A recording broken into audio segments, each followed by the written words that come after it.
합니다. 오늘 우리가 함께 은혜 받을 하나님 말씀은 누가복음 14장 25절 말씀부터 35절 말씀까지 되겠습니다.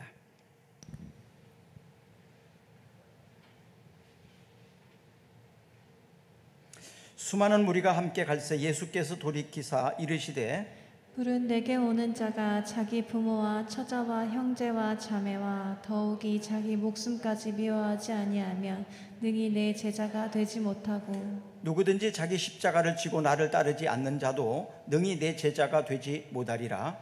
너희 중에 누가 망대를 세우고자 할진대 자기의 가진 것이 준공하기까지에 족할지는 먼저 앉아 그 비용을 계산하지 아니하겠느냐. 그렇게 아니하여 그 기초만 쌓고 능히 이루지 못하면 보는 자가 다 비웃어 이르되 이 사람이 공사를 시작하고 능히 이루지 못하였다 하리라. 또 어떤 임금이 다른 임금과 싸우러 갈 때에 먼저 앉아 1만 명으로서 저희 2만 명을 거느리고 오는 자를 대적할 수 있을까 헤아리지 아니하겠느냐.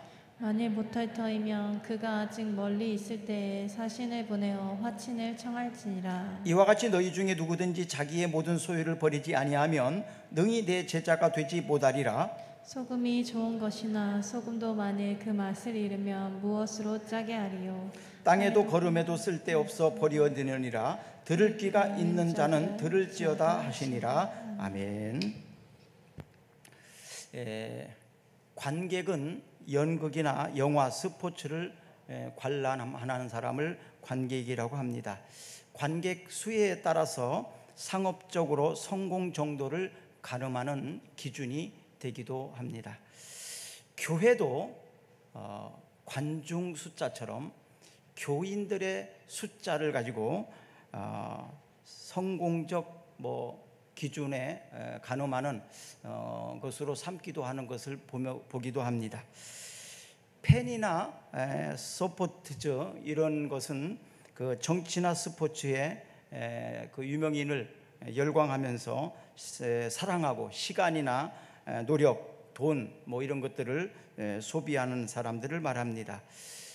교회도 교회의 어떤 지도자들이나 어떤 사람에 대하여 이런 인기와 유명 정도를 가지고 성공 여부를 판단하는 모습을 봅니다. 이것은 교회 안에서의 잘못된 기준이라고 말하고 싶어서 드리는 말입니다. 그럼에도 계속해서 그런 생각을 가지고 있는 사람들이 있어요. 성공한 사람이냐? 성공한 교회인가? 예수님 시대에 예수님을 따랐던 많은 관객도 있었고 예수님을 따랐던 팬들도 있었습니다. 그런데 그들을 향하여 주님은 크게 개의치 않으셨습니다. 예수님께서 여자가 낳은 사람 중에서 가장 위대하고 가장 큰 사람을 말할 때 침례 요한을 말합니다.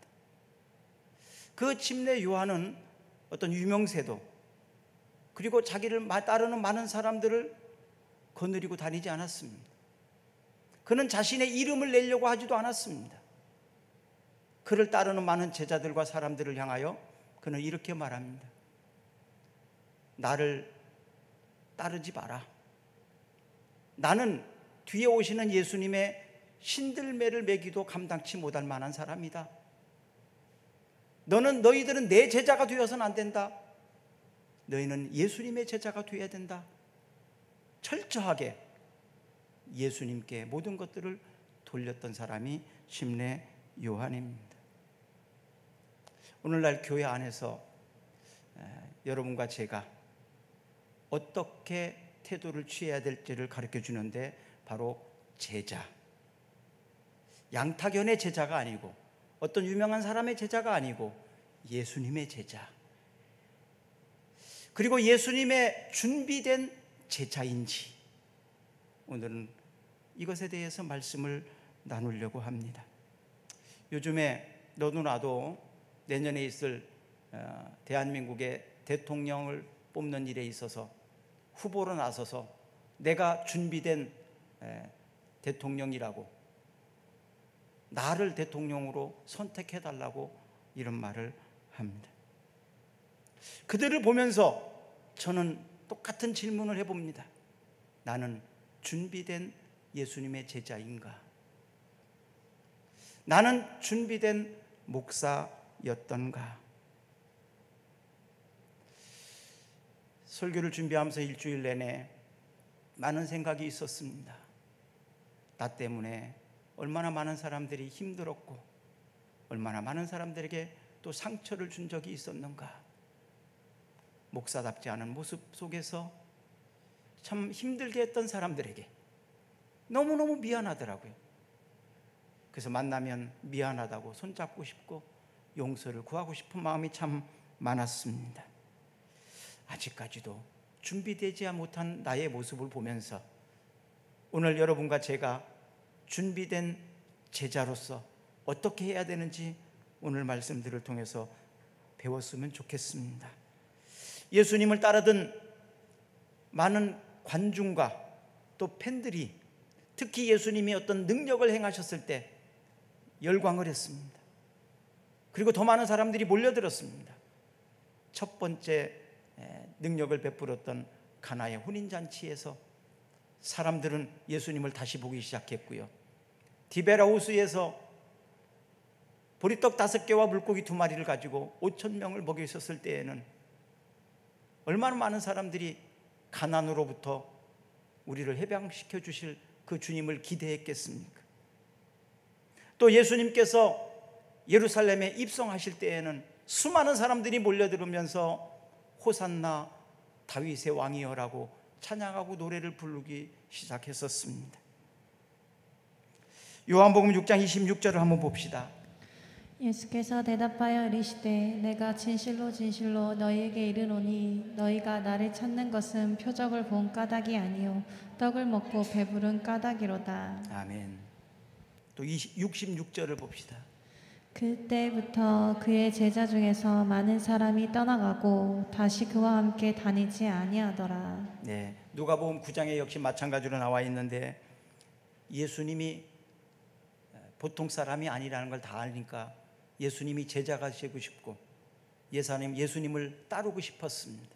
예수님의 팬이 되고 싶었습니다. 그래서 수많은 사람들이 예수님께 나왔을 때 예수님은 그들을 향하여 이렇게 말합니다. 나를 따르는 길은 좁은 길이고 고난의 길이다. 영광스러운 길만이 아니라고 말할 때 따르던 수많은 사람들이 떠나갔다라고 말합니다. 교회의 사명은요, 얼마나 많은 사람들을 모아서 얼마나 큰 교회를 만드는 것이 아닙니다. 교회의 사명은 하나님이 택하신 사람, 교회에 나오는 사람들을 하나님의 자녀로 만드는 겁니다. 그리고 예수님의 제자로 훈련시키는 것이 교회의 사명입니다. 마태복음 28장 19절을 보겠습니다. 그러므로 너희는 가서 모든 민족을 제자로 삼아 아버지와 아들과 성령의 이름으로 침례를 베풀고. 아멘. 그러므로 너희는 가서 모든 민족으로 제자를 삼아서 아버지와 아들과 성령의 이름으로 침례를 베풀어라. 모든 민족으로 제자를 삼으라. 이건 예수님의 마지막 유언과 같은 말씀이지요. 모든 민족으로 너희는 가서 모든 사람들을 다 예수님의 제자로 삼으라. 이것이 예수님의 유언이셨습니다. 교회에 나오는 많은 사람들은 다 예수님이 제자가 되기를 원하죠. 그러나 예수님의 제자의 삶을 살지는 않는 것 같습니다. 코로나19 거리 두기를 지금 하고 있습니다. 이때에 어쩌면 우리에게 있어서 절호의 기회인지도 모르겠습니다. 내 내면을, 나 자신을 훈련해서 하나님의 자녀다웠고 그리스도의 제자다웁도록 훈련하는 시간이 될 수 있다라고 생각이 됩니다. 그러면 준비된 예수님의 제자는 어떤 자격을 갖추고 있을까요? 오늘 본문 26절을 한번 읽어보겠습니다. 물은 내게 오는 자가 자기 부모와 처자와 형제와 자매와 더욱이 자기 목숨까지 미워하지 아니하면 능히 내 제자가 되지 못하고. 네, 아주 좀 이해하기가 어려운 좀 무서운 말씀이지요. 이 말씀을 가지고 이단들이 많이 활용하는 말씀 중이기도 합니다. 가정을 무시하라는 얘기가 아닙니다. 형제와 자매를 단절하라는 얘기도 아닙니다. 그런 의미가 아닙니다. 상대적인 의미에서 예수님을 더 사랑하는 부분을 말하고 있습니다. 예수님이 우리의 것을 빼앗아가기 위함이 아니라는 거예요. 예수님은 우리가 더 행복해지기를 원하시기 때문에 하는 말씀인 거예요. 옛날에는요, 은행을 사람들이 잘 안 갔어요. 저축하는 거를 돈이 있어도 안 했습니다. 집에다가 쌓아놓고요, 뭐 장롱 속에 넣어놓던지 심지어는 장판 밑에 넣어놓던지 은행에 갖다 맡기면 안전하게 잘 보관해 주는데, 그리고 이자까지 주는데, 옛날에 이자가 많았잖아요. 지금은 이자가 별거 아니더라도. 그런데도 불구하고 은행에 갖다 맡길 생각을 안 하고 집에다가 쌓아놨어요. 왜 그랬을까요? 은행을 믿지 못했어요. 그래서 그전에는요, 은행에 갖다 맡기면요, 저축이라고 그러죠. 저축하면 상을 줬어요. 저축 많이 한다고 상 주고. 제가 학교 다닐 때는 그래서 저축상이 있었어요. 저축상. 그리고 초등학교 다닐 때는 그것을 학교로 가지고 왔어요.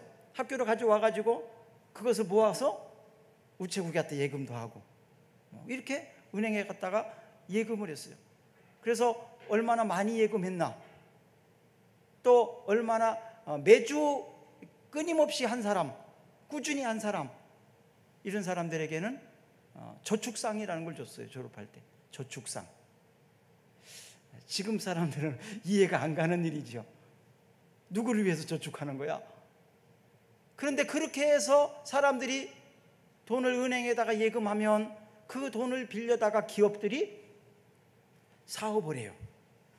물건을 만들어요. 그래서 기업이 돌아가고 경제가 발전하고, 또 은행에 예금을 맡긴 사람들에게는 이자를 붙여서 또 안전하게 보관해서 주기도 하고, 필요할 때. 이게 바로 저축이었어요. 예금이었어요. 지금은 당연시 되어지지만 그전에는 예금을 잘 안 했어요. 사람들이 믿을 수 없었으니까. 내 것을 빼앗아간다고 생각을 했기 때문에 그렇습니다. 근데 알고 보니까 저축하는 것은 빼앗기는 게 아니에요. 안전하게 보관해주고 또 이자까지 붙여서 주는 일이니까 좋은 거예요. 잘하는 일이었어요. 여러분, 우리가 하나님 앞에 바로 드리는 것이, 하나님을 더 사랑하는 것이, 내 생명을 빼앗아가고 내가 소유한 것을 빼앗아가고 내가 사랑하는 가족도와 형제들을 빼앗아가기 위해서 이 말씀을 하는 것이 아니라는 것을 아셔야 합니다. 소위 이단들이 생각하는 그거와는 조금 의미가 다릅니다. 하나님에 대해서 오해가 없었으면 좋겠습니다. 하나님을 더 사랑하게 되면 하나님은 이자와 더불어 바로 나의 형제요, 나의 부모요, 내가 가진 모든 것들이 더해지는 축복이 있습니다. 디모데전서 5장 8절을 한번 보겠습니다. 누구든지 자기 친족, 특히 자기 가족을 돌보지 아니하며 믿음을 배반한 자요 불신자보다 더 악한 자니라. 아멘. 디모데전서 5장 8절에 이렇게 말씀하셨잖아요. 명절 때, 또 친인척을 만났을 때 혹시나 앞에 있는 아까 26절 말씀 같은 것을 가지고, 아니면 이단들이 했던 일들을 가지고 교회를 오해하는 사람이 있다면 이 말씀을 가지고 좀 얘기해 줘도 좋을 것 같아요. 하나님의 백성은, 교회 다니는 사람들은 자기의 친족을 돌봐야 된다는 거예요. 돌보지 않는 자는 나쁜 자라는 겁니다.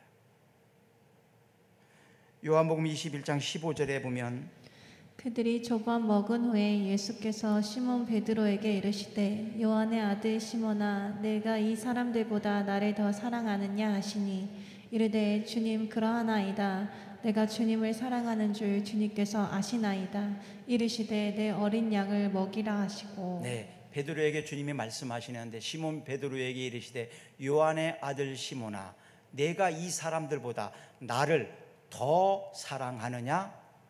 이 사람들보다 네가 나를 더 사랑하느냐? 이렇게 말합니다. 더 사랑하는 자가 바로 예수님의 제자였다는 것입니다. 요즘에 우리가 읽는 사사기, 그 사사기는 이스라엘 역사에 있어서 최고의 암흑기 중에 하나입니다. 사사기에 나오는 사사들은 13명이 등장을 합니다. 여기에는 준비된 훌륭한 사사들도 있었고 준비되지 않은 사사들도 있었습니다. 기드온이나 입다나 이런 사람들은 아주 준비된 사사였고 또 국민들을, 백성들을 안전하게 지키고 그리고 평안케 했습니다. 사사들이 하는 일은 법률가처럼 그 사람들을 판단해주고 재판하고 옳고 그름을 알려주고 또 군사 전문가가 되어서 이방인들이 쳐들어왔을 때 전쟁에 앞장서서 나가서 전쟁에서 승리를 가져다주고 이런 일들을 했던 사람이 바로 사사였습니다. 하나님은 그 사사들을 선택하셔서 그 일을 하셨는데 왜 사사들이 필요했냐 하면 이스라엘 백성들이 가나안 땅에 들어가서 하나님의 말씀에 온전히 순종하지 못하고 가나안 민족을 온전히 몰아내지 못했어요. 그렇게 됨으로 인해서 가나안 사람들과 함께 살면서 가나안의 그 풍습과 문화 그리고 가나안이 가지고 있던 우상 이런 것들을 섬기게 된 거예요. 그러니까 세속화된 것입니다. 이스라엘 백성들이. 그리고 하나님을 온전히 섬기지 못했다라고 표현합니다. 그 일로 인해서 이스라엘 백성들로부터 하나님이 떠나기 시작한 거예요. 그러니까 그들이 이제 이방인들에게 압제를 당하고 고통을 당하고 그러면 그들이 또 하나님을 찾습니다. 하나님 우리를 좀 도와달라고. 그러면 하나님이 사사를 보내십니다. 그리고 그들을 구원해 줍니다. 또 어느 정도 시간이 지나면 또 금방 잃어버리고 하나님을 떠나서 세속화된 이방 문화에 그대로 살게 됩니다. 이것이 6번이나 계속 반복되는 거예요. 그러면서 사사들이 13명이 등장을 하는데 사사기 12장 8절에서 10절까지를 보면 이 2명의 사사가 나옵니다. 입산이라는 사사예요. 입산은 아들이 30명이었고 딸이 30명이었어요. 그런데 이 입산은요 딸을 이웃 나라에 시집을 보냅니다. 다시 말하면 정략결혼이에요. 정략결혼. 그리고 아들들은 이웃 나라에게서 며느리를 전부 데려와요. 그래서 또 정략결혼을 시키는 거예요. 사랑해서 하는 결혼이 아닙니다. 이것은 나라와 나라 간에 서로 약속을 하는 어떤 정략결혼입니다. 딸과 아들을 정략결혼으로 만들어버리는 거예요. 이것은 정권을 유지하기 위함이고 하나님을 의지하지 않는, 하나님을 믿지 않는 행동입니다.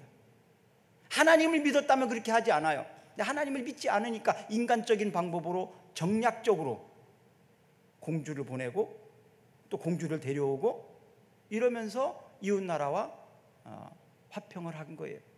이건 하나님 믿지 않는 나라들이 해왔던 그런 일들이죠. 우리나라도 옛날에 조선시대에 그렇게 한 일들이 있었잖아요. 또 압돈이라는 사사가 있습니다. 이 압돈에게는 아들이 40명이 있었고요, 손자가 30명이 있었는데요, 이 압돈은 나귀를 탔다 이런 표현을 가지고 바로 자기의 아들과 자기의 손자, 자기 집안, 자기 편 이런 사람들에게만 세습해낸 거예요. 권력을 세습하고 부를 세습하는 겁니다. 우리 집만 잘 먹고 잘 살면 된다. 내 편만 잘 되면 된다. 그래서 자기의 편, 내 사람, 내 가족 이것만 챙긴 사람들이 바로 이 압돈이라는 사사였습니다. 잘못된 모습들이 오늘날도 계속되고 있는 것을 봅니다. 내 가족, 내 편, 내 사람 이렇게 챙기는 사람은 좋은 지도자가 못 되죠. 백성을 위한 정치가 아니라 바로 나를 위해서 백성을 이용하는 사꾼 목자와 같은 일들입니다.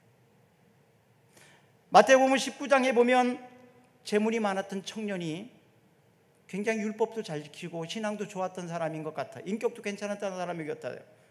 근데 그가 예수님의 제자가 되고 싶다고 이 세상에서는 가질 만한 건 다 가져봤기 때문에 미련이 없으니까 이제 예수님을 따르고 싶은 그런 마음이 생겼던 것 같아요.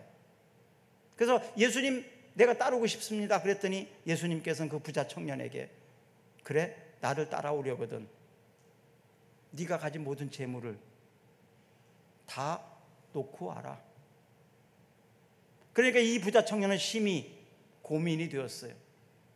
그래서 사라져버렸습니다. 예수님을 따르지 못했습니다. 마태복음 6장 24절에 보면 예수님을 먼저 사랑하는 사람이 바로 주님의 제자로서의 자격이 있다고 말합니다. 오늘 본문에 보면 목숨보다도 더 귀하게 주님을 사랑하는 사람이 제자의 수준에 이르렀다고 말하고 있습니다. 마태복음 6장 33절을 한번 보겠습니다. 그런즉 너희는 먼저 그의 나라와 그의 의를 구하라. 그리하면 이 모든 것을 너희에게 더하시리라. 아멘. 정말 힘들고 어렵지요. 제자입니까? 감히 제자라고 말하기가 부끄럽지요. 그러면서도 지도자로 서 있는 모습이 사실은 부끄럽기 짝이 없습니다. 사랑하는 여러분, 먼저 교회 지도자들이 제자의 수준에 올라갔으면 좋겠습니다. 준비된 제자였으면 좋겠습니다. 준비되지 않은 제자가 되었을 때, 목사가 되었을 때 얼마나 많은 사람들에게 아픔을 주고 상처를 주고 힘들게 할지를 생각해 봐야 합니다. 지금 생각해 보면 30여 년 동안 목회했던 과거의 일들이 얼마나 준비되지 않은 상태에서 목회를 했었는가 생각이 들어요. 그러면 지금은 완전할까요? 지금도 역시 마찬가지일 것 같습니다. 그러나 적어도 그때보다는 조금 더 목사다워졌다는 것이 감사할 뿐입니다. 변함없이 계속해서 제자다우도록 준비되는 제가 되고 우리 교회가 되기를 주의 이름으로 축복합니다. 두 번째로 27절을 한번 읽어보겠습니다. 누구든지 자기 십자가를 지고 나를 따르지 않는 자도 능히 내 제자가 되지 못하리라. 누구든지 자기 십자가를 지고 나를 따르지 않는 자도 능히 내 제자가 되지 못하리라 라고 말합니다. 자기 십자가를 지고 따라가는 사람이 제자입니다. 십자가는 고통이고 희생입니다. 그래서 희생과 고통을 좋아하지 않기에 십자가를 잘 안 지려고 말합니다. 사람들이 자원해서 어떤 자리에 올라가죠. 대통령이 되고 국회의원이 되고 선생님이 되고 스스로가 그 자리에 올라간 사람들의 특징 중에 하나는 뭔지 아십니까? 어떤 어려움이 생기고 문제가 발생되면 책임을 회피한다는 거예요. 내가 올라갔으니 내가 내려와도 된다는 생각을 가지고 있어요. 또 다른 사람에 의해서 세워진 사람도 있습니다. 원치 않지만 그런 사람들은 힘들고 어려울 때는 책임을 전가합니다. 내 책임이 아니라고, 다른 사람의 책임이라고, 사회가 그런 거라고, 나를 이렇게 만든 거라고 변명을 하기도 합니다. 그러나 소명을 가지고 그 자리에 앉은 사람은 내가 책임을 집니다. 그리고 그 책임을 기꺼이 감당해 납니다. 내 책임이라고, 내가 잘못했다고. 이런 사람이 바로 소명으로 사는 사람입니다. 그리스도인들의 직업과는 바로 이런 소명의식을 가지고 있어야 합니다. 어떤 일을 하든지, 학생들을 가르치는 일이든지, 아니면 공장에서 일을 하는 사람이든지, 공무원이 되었든지 대통령이 되었든지 누구든 간에 그리스도인들은 바로 하나님께서 나를 그곳에 보내셨다는 소명의식을 가지고 일을 해야 합니다. 그럴 때는 책임을 집니다. 책임을 전가하거나 회피하지 않습니다. 그리고 그 일에 대해서 기꺼이 합니다. 기꺼이. 힘들다고 무겁다고 내려놓지 않습니다. 원망하지 않습니다. 누구 때문이라고, 환경이라고 말하지 않아요. 하나님이 나를 이곳에 보내셨다고, 하나님이 내게 이것을 맡기셨다고, 하나님이 내게 맡기신 일이라면 즐겁게 자원함으로 하는 것이 바로 십자가를 지는 사람 아닙니까? 요한복음 21장에 보면 예수님이 베드로를 찾아간 장면이 나옵니다. 베드로가 예수님의 제자로서 3년 동안 따라다녔어요. 그것도 수제자로. 그런데 예수님을 십자가에 못 박혀 돌아가실 때 예수님은 그 자리에 나가지 못했습니다. 예수님이 불법의 재판을 받으실 때에 멀찌감치 서 있다가 사람들에게 자기는 예수님을 모른다고, 예수님 제자가 아니라고 예수님을 3번씩이나 부인했어요. 자기 자신이 얼마나 비참했겠습니까? 내가 무슨 예수님의 제자라고. 그래서 베드로는 모든 것을 버려두고 옛날 직업을 따라서 물고기 잡으러 간 거예요. 부활하신 예수님은 그 베드로를 찾아가셨습니다. 그리고 그 베드로에게 네가 나를 아직도 사랑하지? 베드로는 마음으로는 주님을 사랑하는 것이 분명한데 자기 자신을 볼 때 자격이 없다고 생각해서 지금 물고기를 잡고 있는 거거든요. 물고기를 그런 마음으로 잡고 있을 때 잘 될까요? 밤새도록 고기를 잡았지만 물고기를 잡을 수가 없었어요. 그리고 자기가 어부로서의 전문가이지만 그 일에 있어서 행복하지도 않았고 즐겁지도 않았어요. 주님을 떠나서, 사명을 떠나서 사는 사람들은 바로 이 베드로처럼 그렇습니다. 내가 하는 일이 즐겁지 않아요. 기쁘지 않아요. 이런 사람들이 지금 주님이 부르신 사명의 자리에 서 있지 않을 수도 있는 거예요. 아니면 은혜가 떨어지고 믿음이 떨어지고 하나님을 떠나서 있어서 그럴 수도 있습니다. 사랑하는 여러분, 지금 행복하십니까? 지금 하는 일에 있어서 사명감을 가지고 있습니까? 그렇다면 바로 이것이 제자가 사는 삶이에요. 그래서 내게 맡겨진 일이 바로 사명감을 가지고 하는 거예요. 저는 제가 현재 하는 일에 있어서 그것이 어떤 상황이든, 제가 운전을 하든 아이들을 가르치든 무슨 일을 하더라도 사명감 없이 한 일은 없었던 것 같아요. 학교 다닐 때도, 공부할 때도, 운전할 때도, 무슨 일을 할 때도. 지금 내가 이 일을 하는 것은 바로 청지기로서 내가 하나님 앞에서 사명감으로 해야 된다. 제가 한 1년 정도 학교 다닐 때 택시 운전도 해봤어요. 신학교 4학년 때. 그때도 사명감을 갖고 했어요. 사명감 가지고. 그러니까 행복합니다. 그리고 만나는 사람마다 복음 전하고, 만나는 사람마다 신앙 간증하고, 얼마나 행복합니까? 그게 너무 행복해가지고 저는 택시 운전하고 싶었어요. 계속. 너무 좋더라고요. 돈도 벌죠, 복음도 전하죠, 전도할 수도 있죠. 너무 행복하더라고요. 그래서 저는 어떤 일을 하든지 그 일을 그냥 행복하게 했습니다. 사명감으로 생각했습니다. 근데 하나님께서는 저를 불러다가 목사로 세웠어요. 근데 제일 힘든 게 목사인 것 같습니다.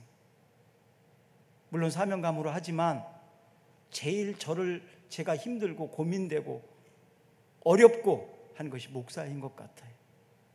남들 앞에 선다는 것이, 남들에게 바른 것을 가르쳐 준다는 것이 얼마나 힘든 일인지, 특별히 설교하는 일이 얼마나 힘든지, 얼마나 두려운 일인지, 얼마나 조심스러운 일인지. 사실은 매일매일 설교할 때마다 두렵고 조심스러운 마음을 가지고 섭니다. 그렇지만 주님이 부르셨다는 사명감 때문에 기꺼이 서는 거지요. 사랑하는 여러분, 준비된 제자는 자기 십자가를 집니다. 지금 여러분들이 어떤 일을 하고 있습니까? 무슨 일을 하고 있습니까? 그리스도인이라면 사명감으로 하시기를 바랍니다. 언제까지 내가 이 일을 해야 되는가? 빨리 때려치워야 되는데, 빨리 바꿔야 되는데, 그건 바른 태도가 아닙니다. 때가 되면 하나님이 여러분들이 다른 길을 가야 된다면 옮겨 놓으실 것입니다. 작은 일에 충성된 자가 큰 일에도 충성된 것입니다. 하는 일에 있어서 직업적 사명감을 가지고 나에게 맡겨진 십자가라고 생각을 하고 즐겁게 자원함으로 지시기를 주의 이름으로 축복합니다. 세 번째로는 33절입니다. 이와 같이 너희 중에 누구든지 자기의 모든 소유를 버리지 아니하면 능히 내 제자가 되지 못하리라. 누구든지 자기의 모든 소유를 버리지 아니하면 능히 내 제자가 되지 못하리라. 주님의 제자가 되려면 모든 것을 버릴 수 있어야 한다는 것입니다. 마태복음 4장 19절에 보면 예수님께서 시몬 베드로와 안드레를 부르시는 장면이 나옵니다. 나를 따라오너라. 내가 너로 사람 낚는 어부가 되게 할 것이다. 나를 따라오너라. 내가 너로 사람 낚는 어부가 되게 할 것이다.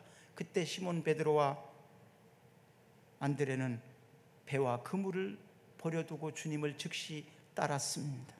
마태복음 4장 21절과 22절에 보면 한번 읽어봅니다. 거기서 더 가시다가 다른 두 형제 곧 세베대의 아들 야고보와 그의 형제 요한이 그의 아버지 세베대와 함께 배에서 그물 깁는 것을 보시고 부르시니 그들이 곧 배와 아버지를 버려두고 예수를 따르니라. 아멘. 여기에 보면 세베대의 아들 야고보와 그 형제 요한이 예수님 부르셨을 때 배와 모든 것을 버려두고 주님을 즉시 따랐다. 히브리서 11장 24절에서 26절까지를 보시면 믿음으로 모세는 장성하여 바로의 공주의 아들이라 칭함받기를 거절하고 도리어 하나님의 백성과 함께 고난받기를 잠시 죄악의 낙을 누리는 것보다 더 좋아하고 그리스도를 위하여 받는 수모를 애굽의 모든 보화보다 더 큰 재물로 여겼으니 이는 상 주심을 바라봄이라. 아멘. 믿음으로 모세라고 말합니다. 모세가 공주의 아들로 계속 있었다면 그 당시에는 편안하고 권력을 이어받을 수도 있고 아마 지혜로운 선택이라고 생각했을지 모르지만 역사적으로 보면 지금 이렇게 존경받는 모세가 될 수 있었을까? 이스라엘을 구원할 수 있는 위대한 지도자, 구국의 영웅 모세라는 칭호를 받을 수 있었겠습니까? 그러지 못했을 거예요. 지금 잠시 볼 때에는 그거에 흔들리면 안 된다는 거예요. 잠시 자기의 민족과 백성과 고난받는 것을 선택했던 모세, 그가 바로 이스라엘에게 우리들에게 있어서 교훈을 줍니다. 어떻게 살아야 되는지. 빌립보서 3장 7절에서 9절 말씀까지 봅니다.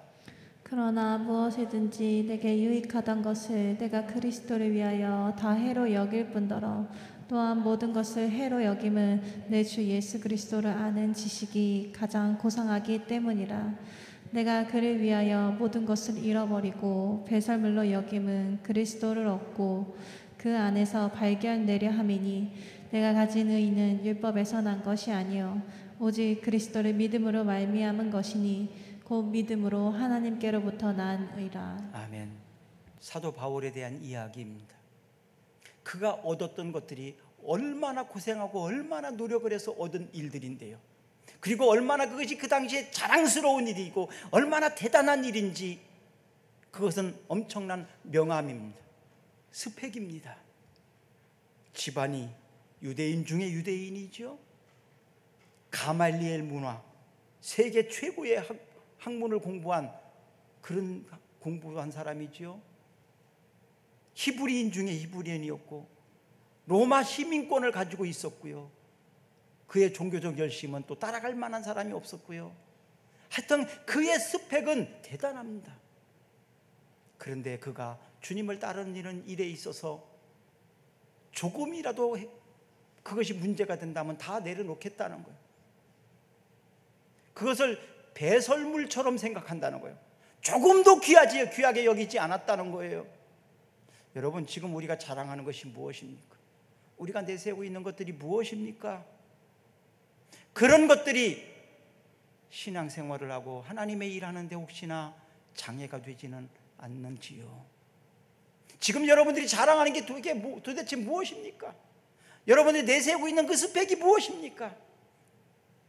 그것이 십자가 앞에서 자랑스럽게 내어놓을 만한 건가요? 그렇지 않아요.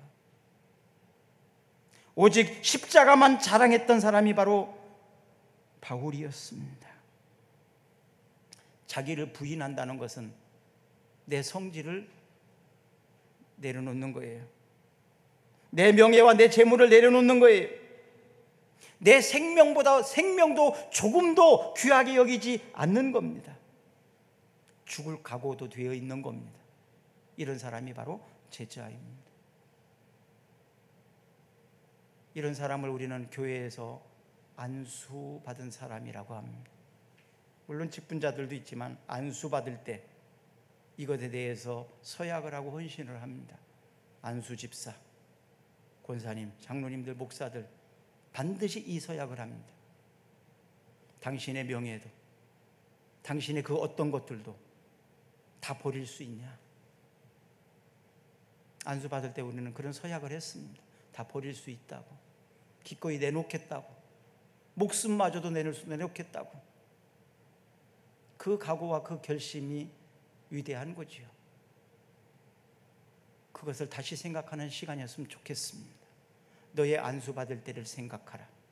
네가 하나님 앞에 헌신했던 생각을 해라. 안수는 받지 않았지만 하나님 앞에서 말씀 들으면서 기도하면서 찬양하면서 여러분들이 과거에 은혜 받았을 때 하나님 앞에 서약한 것들도 있었을 것입니다. 그날 그때를 다시 생각하십시오. 저희 어머니가 병이 낫고 나서 하나님 앞에 서약한 것이 아들 사형제 중에 한 명을 하나님께서 드리겠다고 한 서약이었어요. 그래서 제 사형제 중에 제가 목사가 되는 거예요. 지금 생각하면 참 다른 사람이 좀 선택했으면 좋았을 텐데 라는 생각을 참 많이 해봅니다. 너무나 부족한 나를 보면서 난 아닌 것 같아요, 아직까지도. 근데 우리 어머님이 헌신한 서약을 하나님은 받으시고 하나님이 목사를 만든 거예요. 여러분, 하나님 앞에 서약하고 헌신했던 때를 기억하십시오. 그리고 그 자리에 서십시오. 하나님의 은혜가 여러분들을 통해서 있게 될 줄로 믿습니다. 나라를 구원한 사람은 구국의 영웅이라고 말합니다. 교회에서도 동일하게 그렇게 수고하고 애쓰는 이들을 칭찬하고 격려해 줄 때 그 일을 더 잘할 수 있습니다. 찬양대로, 또 방송실에서 아이들을 가르치는 일로, 악기를 다루는 일로, 또 알게 모르게 뒤에서 수고하는 많은 사람들, 섬기는 사람들, 그들을 애썼다고 격려해주고 칭찬해주고, 그럴 때 더 힘나서 일할 수 있습니다. 칭찬은 고래도 춤춘다는 말이 있지 않습니까? 칭찬과 격려가 있는 교회가 되기를 축복합니다. 여러분 가정에서도, 여러분 직장에서도 서로 칭찬하고 서로 인정해 주기를 바랍니다. 그럴 때 더 힘나게, 더 열심히 일할 수 있어요. 칭찬해 주기를 바랍니다. 칭찬에 인삭하지 마십시오. 누가복음 14장에 보면 제자들의 삶에 대해서 잘 가르쳐 주고 있는데, 오늘 본문에 세 가지 비유를 말하고 있어요. 첫째는 망대를 세우는 일입니다. 28절에서 30절까지인데, 망대를 세우는 사람이 건축이에요. 건축. 이 당시에 어떤 일이 있었냐 하면, 헤롯 왕이 자신의 업적을 과시하고 자기의 세력을 과시하기 위해서 엄청난 큰 건축물을 많이 세웠어요. 근데 건축물을 많이 세우기 시작했는데 마무리를 하지 못했어요. 건축은 시작했는데 끝을 맺지 못했어요. 완성하지 못했어요. 그러니까 주변 사람들이 뭐라고 말해요? 과시하려고 했는데 저것도 끝까지 이루지 못했다고. 계획이 잘못된 거죠.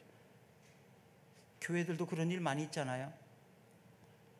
크게 너무 무리하게 과하게 시작을 해가지고 시작하지도 못하고 끝내지도 못하고 중간에 넘어가기도 하고 덕을 잃어버리기도 하고, 성도들이 그것 때문에 무거운 짐에 짓눌리기도 하고, 그런 일도 많잖아요. 교회 안에도 뭐 자유롭진 못합니다. 사실은 뻥치기를 좋아하고 자랑하기를 좋아하는 사람들은 일은 어마어마하게 벌려놓고 시작을 하는데 다 이루질 않아요. 공약은 그럴듯하고 엄청난 공약을 내세웁니다. 내가 대통령이 되면, 내가 뭐가 되면. 그런데 그 공약을 나중에 보면 실현 가능성도 없고 실천도 제대로 안 넣는 것을 많이 보게 됩니다. 바로 이것이 그런 얘기예요. 망대를 세우는 자는 다 세며보고 계산해보고 하지 않겠느냐, 계획 없이 하지 않지 않느냐. 두 번째로는 31절에 32절에 보면 전쟁에 참여한 왕에 대한 이야기입니다. 역시 마찬가지로 헤롯이 헤로디아와 결혼하기 위해서 아라비아 왕의 딸 그 왕비와 이혼합니다. 그러니까 어떤 현상이 일어났느냐? 당연히 아라비아 왕이 자기의 딸을 버렸으니까 어떻게 했겠어요? 전쟁이 일으켰겠죠. 그래서 헤롯과 아라비아 왕의 나라가 전쟁을 합니다. 거기에서 대패배를 당합니다. 그런 생각도 안 해보고 그렇게 했냐? 일을 저질렀냐? 이 얘기예요. 생각해보고 해야지. 어떤 일이 벌어질지 앞으로 생각해보지 않고 할 수 없습니다. 계산해보지 않고 손익을, 가치를 따져보지도 않고 일을 저지르는 사람, 이런 것에 대해서 말하고 있는 거예요. 이 얘기는요, 한마디로 말하면 예수님의 제자가 된다면 손해인 것 같으냐? 계산해보라는 얘기예요. 셈해봐라. 절대 여러분들에게 손해가 아니라는 걸 얘기하는 거예요. 하나님을 열심히 섬겨봐라. 전심으로 하나님을 섬겨봐라. 그럼 너희들이 손해볼 것 같으냐? 너희는 먼저 그의 나라와 그의 의를 구하라. 그리하면 이 모든 것을 너희에게 더하시리라. 더하신다는 약속 아닙니까? 계산해보라는 얘기예요. 하나님을 바르게 잘 믿어서 손해볼 것 같으면 그냥 그대로 하십시오. 그러나 하나님을 잘 믿고 바르게 믿고 하나님 말씀대로 살아서 잘 된다는 것을 믿는다면 또 그렇게 하십시오. 계산해보세요. 생각해보세요. 미신적인 게 아닙니다. 하나님은. 제가 어리석은 사람 같습니까? 제가 머리가 나쁜 사람 같습니까? 저 그런 사람 아니었거든요. 근데 내가 아무리 내 머리로 계산해봐도 예수 믿는 것이 이익이더라고요. 그 유익합니다. 믿는다면 믿음으로 제자의 삶을 사시기를 축복합니다. 마지막으로 34절에 35절은 맛있는 소금에 대해서 얘기합니다. 소금은 부패를 막고 맛을 만들어주는 일들이에요. 소금이 그 맛을 잃어버리게 된다면, 그 기능을 잃어버린다면 무슨 소용이 있겠느냐? 그리스도인으로서 제자라고 하면서 그 능력이 없다면 무슨 소용이 있겠냐? 그 얘기입니다. 밖에 보리어 밟혀질 뿐인 것입니다. 여러분, 확실하게 믿으세요. 잘 믿으세요. 바르게 믿으세요. 성경적으로 믿으세요. 그리고 특별히 명절 때 타협하지 마세요. 신앙을 지키셔야 합니다. 믿음을 지키셔야 합니다. 그리스도인답도록 하십시오. 그때 조금 손해볼지 몰라요. 조금 어쩌면 더 고생해야 될지도 몰라요. 내가 더 많은 것을 내야 될지도 몰라요. 그렇지만 어리석게 행동하십시오. 그것이 지혜로운 것입니다. 하나님께서 여러분들을 제자로, 하나님의 사람으로 세워주시고 보상해 주실 줄로 믿습니다. 우리 잠시 한번 기도하십시다. 오늘 말씀을 통해서 내가 그리스도인이라고 하지만, 내가 성도라고 하지만, 집사라고 하지만, 내가 직분을 가지고 있지만 아직까지도 준비되지 못한 나의 모습 때문에 얼마나 많은 사람들에게 아픔을 주고 힘들게 하고 상처를 주었는지요. 그리고 흉내만 내는 신앙 때문에 능력 없는 그리스도인이 되었고, 세상에서 그리스도인으로 힘있고 영향력을 줄 수 있는 자가 못되고 뒤처지고 따라가는, 그래서 하나님의 영광을 가리는 적이 얼마나 많이 있었는지, 이제 하나님 제자 되기를 원합니다. 주님이 보호해 주시고 지켜주시고 인도하시고 상 주셨던 하나님의 사람이 되기를 원합니다. 준비된 제자가 되기를 원합니다. 그래서 하나님 나라에서도 이 땅에서도 소중한 사람, 하나님의 능력 있는 일꾼으로 세워주시옵소서. 저들을 붙잡아 주시고 저들을 세워주시고 하나님이 함께 하시는 사람, 하나님의 사람으로 많은 사람들에게 간증할 수 있는 주의 백성들로 세워주시옵소서. 저들을 형통하고 잘되게 해주셔야 하나님 영광을 드러낼 수 있사오니 주여 우리 봉사단교회 모든 성도들을 세워주시옵소서. 도와주시고 붙들어 주옵소서. 예수님 이름으로 기도드리옵나이다. 아멘. 우리 우리 다 같이 일어나셔서 찬양합니다.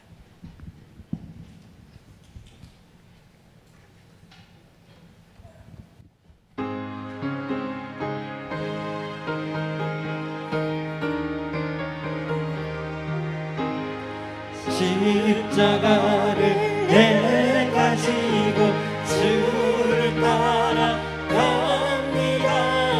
이제부터 예수로만 나의 몸에 삼겠네.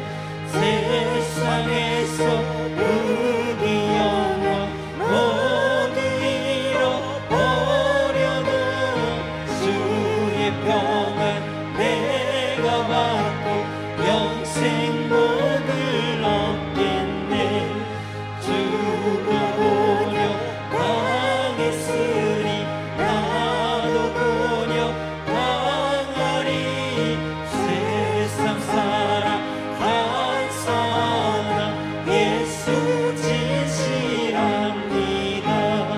예수 나를 사랑하사 빛날 얼굴 보이면 원수들이 미워해도 염려할 건 없겠네. 내가 핍박당할 때에 주의 품에 안기고 세상 고쳐 당할수록 마음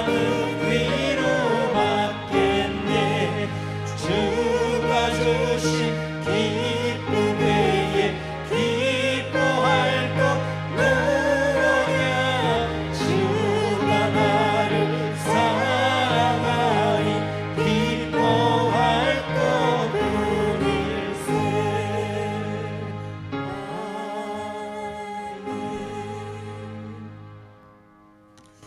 지금은 죄와 허물로 죽은 저희로 인하여 십자가상에서 구원을 집행하신 예수 그리스도의 은혜와 저희의 구원을 계획하시고 이루신 하나님 아버지의 사랑하심과 지금도 성도 한 사람 한 사람에게 구원을 적용하시고 제자다옵도록 준비시켜 주시는 성령님의 역사하심이 이제 그리스도인으로 주님의 제자다옵도록 살겠다고 결단하고 준비되기를 소망하는 모든 성도들과 저들의 가정과 저들의 기업 위에 영원토록 함께 하시기를 간절히 축원하옵나이다.